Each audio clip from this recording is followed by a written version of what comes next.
Yun, kahit araw ng linggo, pagkatapos natin maglabay tayo nanguha muna ng packet. At nakadali tayo ng isang puno. Pagkalaki na rin atin yun mo. Sabi 3 kilo.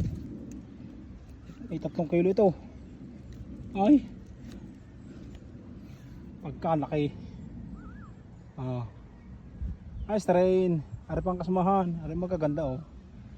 Yan ang mga nasa laylayan eh. Ari ang kasamahan. Isang puno lang oh. Isang hukay lang yan oh. Pero isang puno, isang butas, 3 ang ganito oh. 3 kaya malaman oh. Yan. 1, 2, ari pang 1, 3 oh, kaya madami-dami yung laman tayo nakuha. Ay ari bagong suloy oh. Ito ang bagay ng packet oh. Ari pambigkis ng kahoy, kulay violet pagka sariwa pa oh. Pag inutuyo may tame.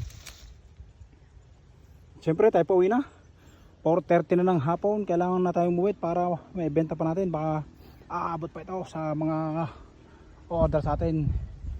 Yun lang. At ingat tayo palagi. God bless to all. Thank you so much.